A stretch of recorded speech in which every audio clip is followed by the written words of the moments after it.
nindot kayong palandongon nga duna na di ay tay inandam nga balay didto sa langit.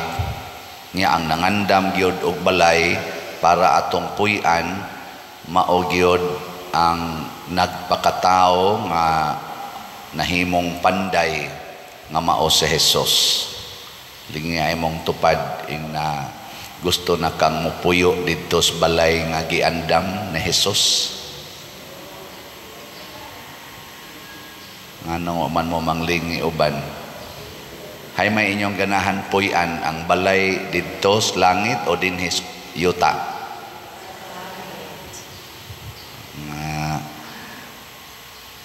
Sa unang pagbasa gibutang dinhi nga natuman kining maong saad kining paghimo sa Ginoo og balay didto sa langit. Pinaagi ni Jesus kay katumanggong pagkawagtang na didto sa paraiso ni Adan og ni Eva, wa na tay balay didto sa langit. Ang tanang mamatay adto padong sa impyerno. Mao tong nagsaad ang Ginoo nga moabot ang panahon nga matuman gining makabalik gyud mo didto sa langit. Nya ang naghimo niini mao si Jesus. Pero ang mga Hudiyo nga maogyoy gisaaran sa Ginoo or mga Israelita, ang piniling katawhan sa Dios, wa muila ni Jesus. Munang gipahinumduman sila sa atong unang pagbasa si San Pablo nga nag-ingon nga ang Ginoo nga maoy naghatag og katumanan sa gisaad nga kaluwasan, maotong inyong gilansang sa krus kay wa mo kaila niya. Ana, usahay manggod kaning paghatag sa Ginoo nato ba sa iya bitawng kaning gitawag na tabang or labi na gining kaluwasan. Usahay dili ta makauyon. Ambot og usahay ba ka o permanente. Lingi ay mo to pa di kaduha na ganahan ba ka sa kaning kaluwasan sa Ginoo? Panalitan kanang wa tay bugas, way bugas ba, way makaon. Unsa may atong ganahan, kwarta o kapobre? Kung kita gi papilion ba unsa may wa kay bugas, wa kay kwarta, wa na kay ikapaeskwela sa imong anak, wa na kay ikapalit og maintenance or tambal sa imong masakiton, unsa may imong pangayoon sa Ginoo, kwarta o kapobre? Hoy, wa na mo katingog. Wow na. Kadang niya ang kaluwasan ra ba nga gikas Ginoo, ang kakabos mo nang sige sa iyon bulahan mong mga kabos. So wa na tay kwarta, wa na tay ikapalit, ambot kaning wa na tay ikabayad sa tong kontraktor, magpasalamat ta nga kuan kana na ang nahimot ang kabos. Ngano man tungod kay naliwat na ta sa anak sa Dios, sa bugtong anak sa Dios. Matod pa sa atong tubag sa Salmo, sa to itubag na to, ikaw ang akong anak, karong adlawa gianak ko ikaw. Sige, ikatulong lingi ing nahimong tupad, anak kas Ginoo ayaw kabalaka. Ina, anak kas Ginoo ayaw kabalaka. Di man kita mabalaka og anak tag usa ka barangay kapitan. Siya okay kena barangay kapitan ang papa na secure na samot na gyud mahimong mayor. So sayaw kabalaka, mayor ang kuana na ang papa na, samot na gyud mahimong sa taas-taas sa mayor, congressman. Ay kabalaka, taas bang congressman sa mayor? Ay kabalaka, congressman ang mahal na. Ang sa pagitaas sa congressman, Gobernador? Oh, ay kabalaka, gobernador ang papa na. Sa pagilain, sa taas pas gobernador. Senador, ay kabalaka, senador kong papa na. Sa taas pa sa senador. Presidente, samot na yun. Ay kabalaka, naunsa ka diya. Presidente mong papa. Sa pagilabaw sa presidente, ay ibutan ta Ginoo. O di, samot na yun kasi asubalaka, makaginoo imong papa. Ikaw niya, wa na mamibugas, wa na mamikapalit pagkaon, ayaw lagi kabalaka, kay Ginoo imong papa.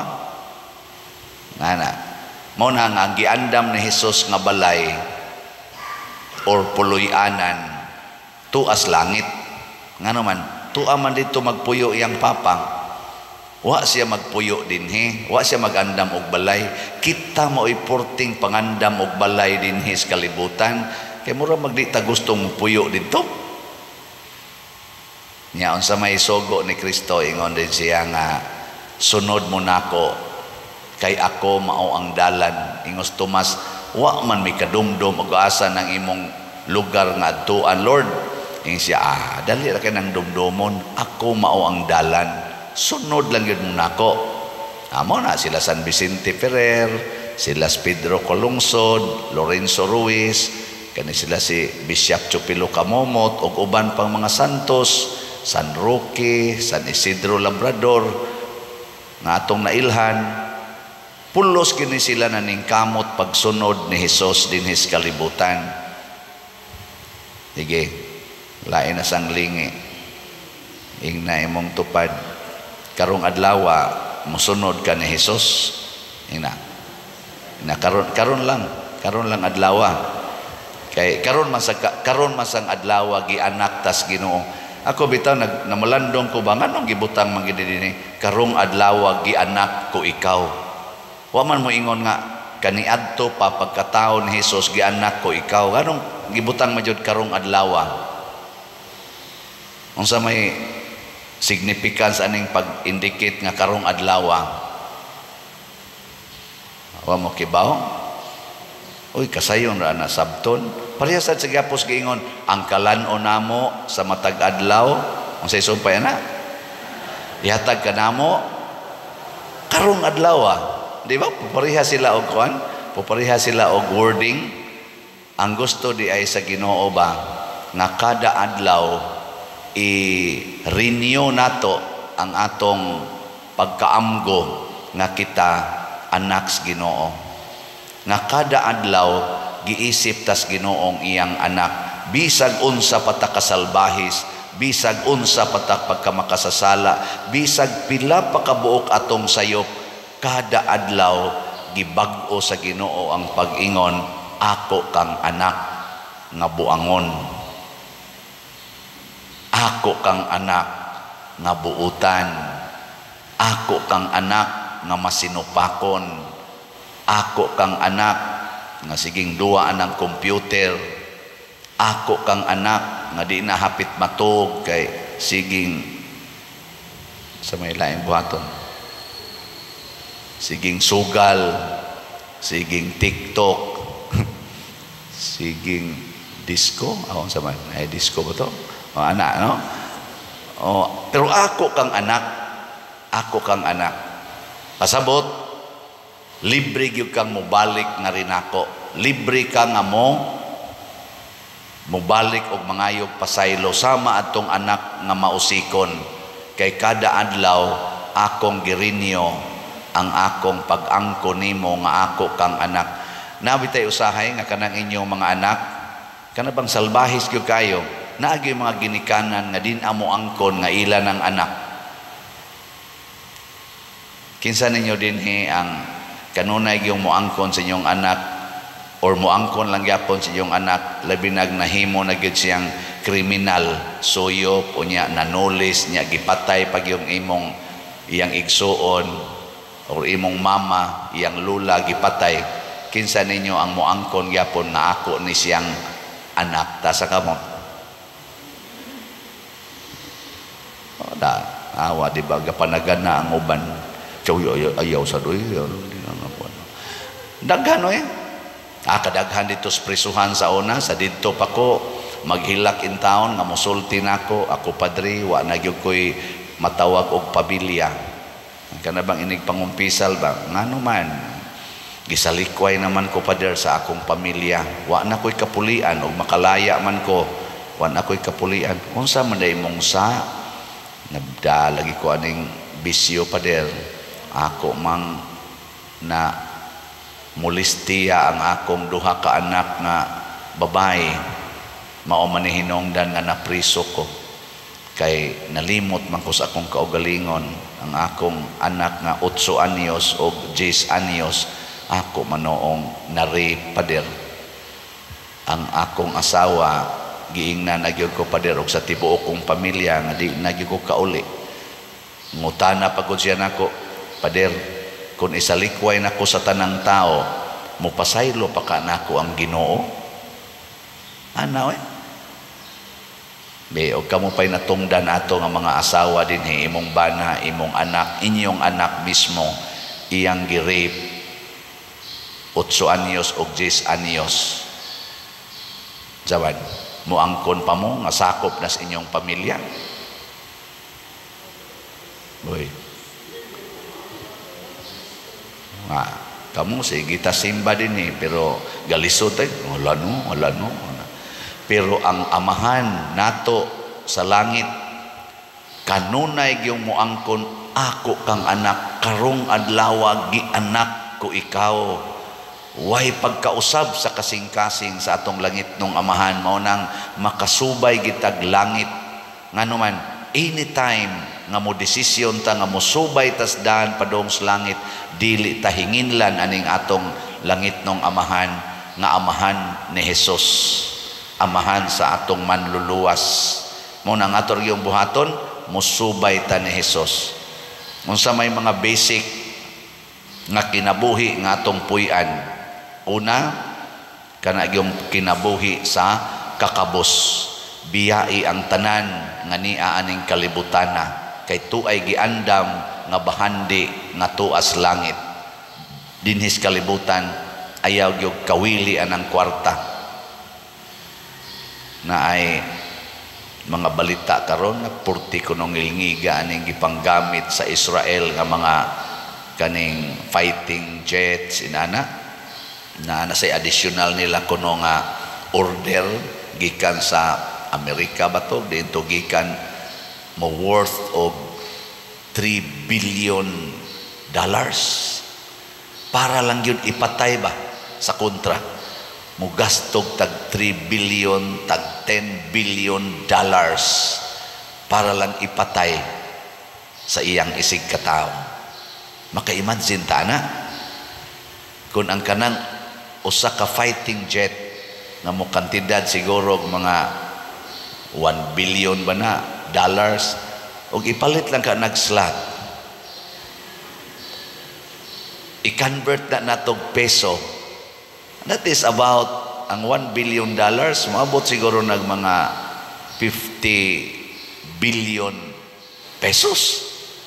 Imagine na 50 billion atong gastuon din sa Pilipinas para sa mga infrastructures, tabang sa mga kabos, himo aning mga irrigations, himo anang farm to market roads, kadako kag agi ana. Pero ipalit lang nila og fighting jet aron ipatay sa ilang kontra niya. Tirahan sa nas kontra, usahay mapulpog ra sad na siya. Mura ra sad nag-abo ikahuman. Pero billions na. Wa pay labot sa mga rockets nga gidaan na kana mga pertisang mahala ng usa ka rocket magdaan nagtagun-om tagpito ka rockets nga ilas ang bomba dito padong sa ilang kontra. Purting mahala ng galupad usa ka buok fighting jet. Oy, para lang ipatay. Mauna kay tungod man na sa atong pangambisyon nga madato gyud ta. Inig kadato na nato, protektahan na nato ang atong pagkadato, maghimo na tagdaghang mga armas, unya maggubat na ta kay nagsige na tagprotektar og nag-inilugay na tas atong bahandi dinis kalibutan, muagi rata dinhing tanan tuay gapaabot nga bahandi didto. Ngilingay mong tupad ina okay ra nimo maggubat na ron, ina okay ra nimo inayag duka-duka diha basig bukalit rog ulbo ang atong palibot. Wa man ta kahibaw ron pare atong nahitabo sa Israel gani kalit lag buto-buto, purti na di ang daghanang giatake nila nga mga missile, purting patay nya diha na di ay ang kuan katubang October 7 ba to nga tragedy nila, mao na rong nibaws pod sila, kalit ka istanan ana wa ta kahibaw sad pila ray pagtila tira ng missile nga kalit ra nag-abot pare atong Pearl Harbor god nga gibombahan sa Japan. Dito pumuntoy nagdit-dit gato mga Air Force kalit nagbuto-buto, wa ta kahibaw kalit ng tarong kamatay. Pero ayaw kabalaka musubay na ta sa dalan, ang dalan sa kakabos. Ikaduha, ang dalan sa pag-antos.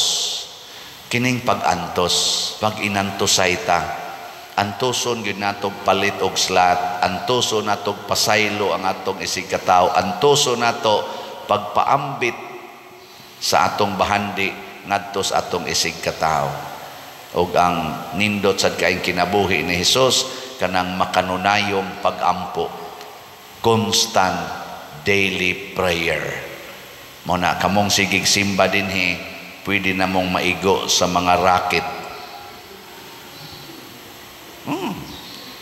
Labi na gyud og sige mog simba dinhi, nya wa gyud moy attachment sa mga butang o mga tao sa kalibutan, nya sige mong antos sa mga kuyog ninyo sa kinabuhi, kana congratulations. Di ba? Gabi ang mga nagkuag kandila, na maligyag kandila, o gahapon ito, ingon dayon ko, sige ingon, kadungog kong istorya ba nga, wa man kay mihalin, oy, onya, kana ganing, lisod pa mianig, unsa among iplitig balik, gara-gara dayon ko, ingon dayon ko, tagae sila og kuan ngadto, tanaw nako mga 15 ra man kabuok diha, palibot nako, tagae og kanang kuan, bugas, usa ka kanang 5 kilo nga packed rice og 200, ilista lang, pagkataod-taoran ibalik man si Kikay, pader 50 kabuk ang nagpalista, napakunoy kaming nako, kuhaan na ng bugas. Patay sa dali, hurot masang bugas, wala namin nung tayo malungag amin ako 15 ra kabuok, ni daghan magmaayo ni abot 50, pila ka tayo hatagan final, daghan naman kaayo. Niya pag-abot sa akong pagkagabi, ingon na sa pader, na pwede bag makahigda mi dinis inyong kuan at may tent, dihas may stage. Hasta no nag-antos gud in town ni sila pamaligya o pagikihigdaan atong ipahigda diha ang lakaw kuno tog sayo ang uban. Na ba kanang mo-share tas pag-antos sa atong isig katawo kay luoy kayo, kay sa ato silang pamatyon, ato silang hikawan sa mga pagkaon, mag-inantosay ta, mag-alagaray ta sa usag-usa, antos gina. Dili ta mo ingon, wa ko'y labot ni mo, tagadiin mo nganong nangabot mo dinhi, hasol-hasol lang mo na mo. Wala. Ato, tabang yun. Tabang kutob sa ato ma-share. Di lang sa nato patuyangan, wa natay ikahatag. Kutob lang yun nga napatay ikahatag. O kung ato ning buhaton, ang Ginoo sa iyang pag-angko nato nga iyatang anak, makaangkon sa taniya nga ato siyang amahan, ug ihatag sa niya ang mga butang nga makapalambo sa atong pagtuo. Muna ako madasigon kay kung magsigig baligya aning slat, bisan paghinay atong halin, basta lang naalagay halin. Mudaghan naman sa nigkalit, no? Amo na kamusan nga naminaw karon, gusto sa mong mahimong anak sa Ginoo, usa na ni ana ang pagpalit og slat, kay ang kinabuhi nato dinhi sa parokya o sa simbahan, mao man gini ang tinuod nga kinabuhi nga nagdagan padung adtos langit. Ni aman dinhi ang atong Ginoo, sentro man dinhi ang dalan, ang kamatuoran ug ang kinabuhi.